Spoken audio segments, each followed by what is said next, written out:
کہ پاکستان کے باسی گزر رہے ہیں۔ چلو ہم گجرات کی بات کر لیتے ہیں۔ یہ وہ ماحول ہے کہ جس ماحول میں ہم اپنے آپ کو پرکھ سکتے ہیں کہ ہم نے تعلیمات قرآن کو چھوڑ دیا تو آج ہم پہ مختلف قسم کی پابندیاں اور مختلف قسم کی مصیبتیں آ رہی ہیں۔ علامہ اقبال نے بھی یہی کہا تھا، وہ معزز تھے زمانے میں مسلمان ہو کر، ہم خوار ہوئے ہیں تارک قرآن ہو کر۔ قرآن ہے صحیح پر پڑھنا نہیں۔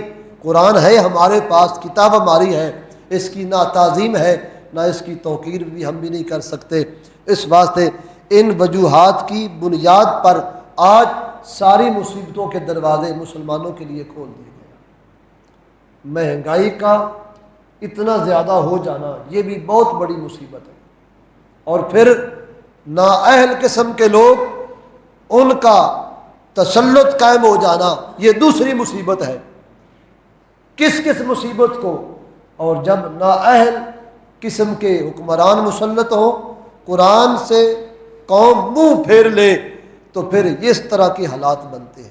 جب قرآن پڑھنے والے قرآن کی صبح و شام تلاوت کرتے ہیں تو رب کی رحمتوں کا نزول ہوتا ہے، اور جہاں رحمتیں آئے وہاں بے برکتی نہیں رہتی۔ جہاں برکت ہو، یہ متضاد چیزیں ہیں، برکت جہاں ہوتی ہے وہاں بے برکتی نہیں ہوتی، جہاں بے برکتی ہو وہاں پھر گزارا کرنا مشکل ہو جاتا ہے، پھر کوئی بڑے سے بڑا آدمی بھی مضطرب پریشان ہوتا ہے۔ وہ لوگ جنہوں نے قرآن شریف کو پڑھا پھر پڑھایا، اور گزشتہ ماضی قریب میں دیکھیں تو بڑے بڑے پڑھنے والے ہمیں نظر آتے ہیں۔ میں نے پڑھا تفسیروں میں کہ وہ جنہوں نے قرآن شریف پڑھا ان میں حضرت امام اعظم ابو حنیفہ کے ایک شاگرد ہوئے ہیں جن کا نام امام محمد ہے۔ آپ نے 7 دنوں میں سارا قرآن شریف زبانی یاد کر لیا۔ 7 دن، 7 منزلیں، 7 دنوں میں قرآن شریف زبانی یاد کر دیا۔ ریکارڈ ہے امام محمد کا۔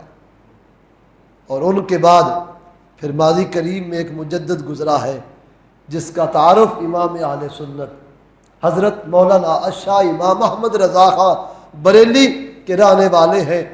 آپ نے 1 ماہ میں قرآن شریف سارا حفظ کر لیا۔ 1 مہینے رمضان شریف میں پورا نہیں پڑھا، بس تھوڑا تھوڑا پڑھتے۔ وہ اگر سارے جو پڑھنے کے ٹائم ہیں ان کو اکٹھا کیا جائے چند گھنٹے بنتے ہیں، تو اعلیٰ حضرت نے چند گھنٹوں میں قرآن شریف یاد کر لیا۔ یہ ان کا مقام ہے۔ پھر رب تعالیٰ نے بڑا حوصلہ بھی دیا، بڑا علم بھی دیا، اور مختلف قسم کے علوم اعلیٰ حضرت کو اللہ تعالیٰ نے عطا فرمائے۔ فقہ کا علم بھی رکھتے تھے، تفسیر کا علم بھی، حدیث کا علم بھی، اور جو دنیاوی علوم ہیں ان کا علم بھی رکھتے تھے۔ حضرت میاں شیر ربانی، یہ لاہور کے قریب ایک جگہ ہے شرک پور، لوگ جانتے ہیں۔ میاں شیر ربانی رحمت اللہ تعالی علیہ اپنے وقت کے غوث ہوئے ہیں۔ آپ ہر روز نیاز کا اہتمام 11ویں شریف کا ہر مہینے انتظام کرتے، اور ایک مرتبہ دعا مانگی غوث پاک کی 11ویں دیتے ہیں، کبھی زیارت نہیں ہوئی، پھر غوث پاک کی زیارت ہوئی۔ میاں شیر ربانی اپنی کتاب، ان کی کتاب کے اندر یہ لکھا ہوا ہے کہ پوچھا، اے غوث اعظم بتاؤ اس وقت تمہارا نائب کون ہے؟ خود مقام غوثیت پر فائز ہے۔ غوث اعظم تو عبد القادر جیلانی ہے نا، لیکن مقام غوثیت پر میاں شیر ربانی شرک پور شریف والے یہ فائز تھے۔ حضرت غوث پاک کی زیارت ہوئی تو پوچھا جناب تمہارا نائب کون ہے؟ تو میاں شیر ربانی کو غوث اعظم نے فرمایا وہ احمد رضا بریلی کا تاجدار ہے، وہ میرا نائب ہے۔ اتنا اونچا مقام رکھنے والے آپ نے جو سلام لکھا ہے، مصطفیٰ جان رحمت، اے جمعے تو بعد پڑھ دے ہو، کوئی نہ پڑھ دے ہو نا، تھوڑے بندے پہ حد دوجے نس جاندے ہیں جی، انج نہ کیتا کرو، سلام پڑھیا کرو۔ یہ سلام پڑھنے سے حضور راضی ہوتے ہیں، رب کی رحمت کے دروازے کوئی زیادہ نہیں، 2-3 شعر ہی ہوندے نے، پڑھ لینا چاہیے، اس سے بہت بڑا فائدہ ہوتا ہے۔ کبھی غور کرو نا، مصطفیٰ جان رحمت پہ لاکھوں سلام، کیسا حسین یہ جملہ ہے۔ اور پھر ترجمہ قرآن ایسا عظیم الشان ترجمہ دیا کہ جس کے ہر لفظ سے عشق مصطفیٰ کی خوشبو آتی۔ بسم اللہ سے لے کے والناس تک سارا قرآن عظمت مصطفیٰ ہے، اس میں کوئی شک نہیں۔ پر ضرورت تھی کہ پنجابی اردو زبان ان پڑھ لوگ ہم جیسے ان کو بھی کوئی سمجھاتا کہ عربی میں یہ لکھا ہے۔ اور اس کا حق ادا کرنے کے لیے اللہ نے جس بندے کو پیدا کیا اور اس نے قرآن شریف کے ترجمے کا حق ادا کیا، زمانہ انہیں احمد رضا خان کہتے ہیں۔ ترجمہ کنز الایمان، ایمان کا خزانہ ہے، اور پہلا جو حرف ہے بسم اللہ ہی، اس سے ہی پتہ چلتا ہے کہ ترجمہ کرنے والا کتنا باادب اور کتنا باذوق بندہ ہے۔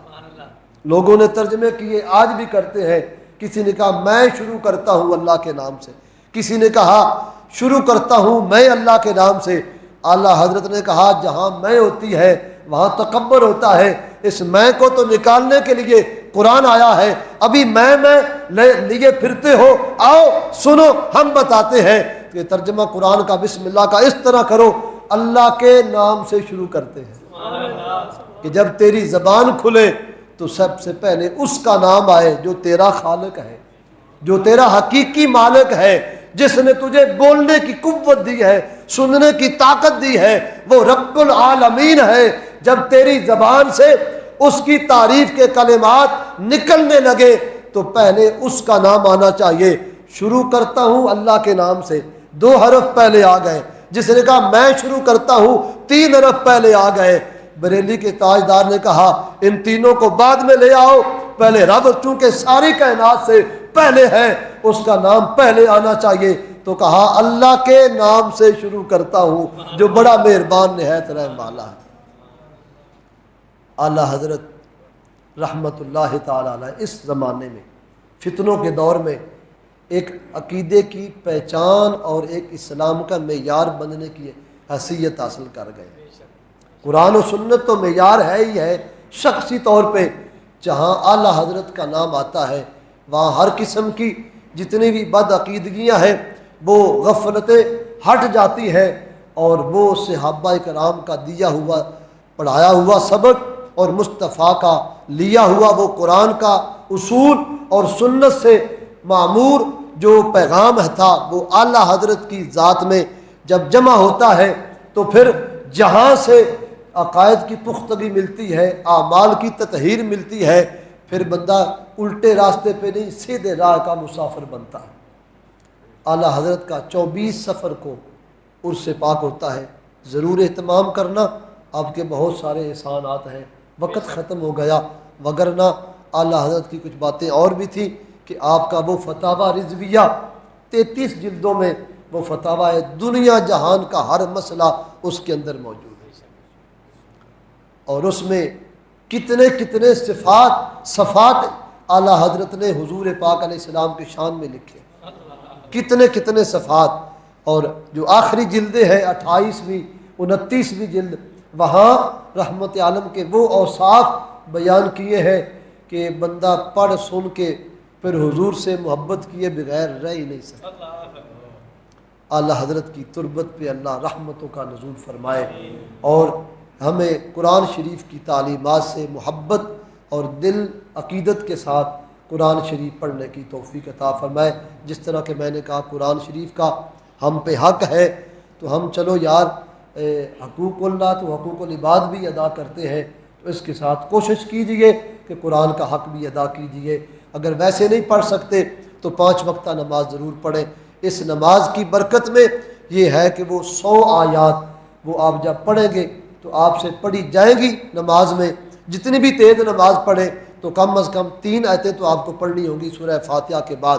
تو جب 3 آیتیں پڑھیں گے تو یہ ساری نمازوں میں اگر صرف سورہ اخلاص مجھے آتی ہے، مجھے اور نہیں کوئی صورت آتی، تو مجھے کوشش کرنی چاہیے کہ میں کوئی انا اعطینا والعصر لإلاف قریش، الم نشرح، ان صورتوں کو بھی یاد کروں، ایک ہفتے میں ایک صورت یاد کر لوں، دوسرے ہفتے میں کوئی دوسری کر لوں، اس طرح 100 آیتیں جب میرے سینے میں محفوظ ہو جائیں گی، پھر اپنے نبی کا فرمان سن لو۔ میرے کملی والے آقا نے فرمایا جس سینے میں قرآن کی ایک آیت موجود ہے وہ ایک شہر آباد کی طرح ہے، اور جس سینے میں قرآن کی ایک آیت بھی نہیں وہ جنگل بیابان ہے۔ اب تیری اپنی مرضی ہے کہ اپنے سینے کو جنگل بنا کے رکھ یا اس کو ایک آباد شہر کی طرح رکھ، تیری مرضی سجنا۔ میں مشورہ دوں گا جنگل نہ بنا، کیوں کہ شہر اچھا ہوتا ہے، آبادی میں رونق ہوتی ہے۔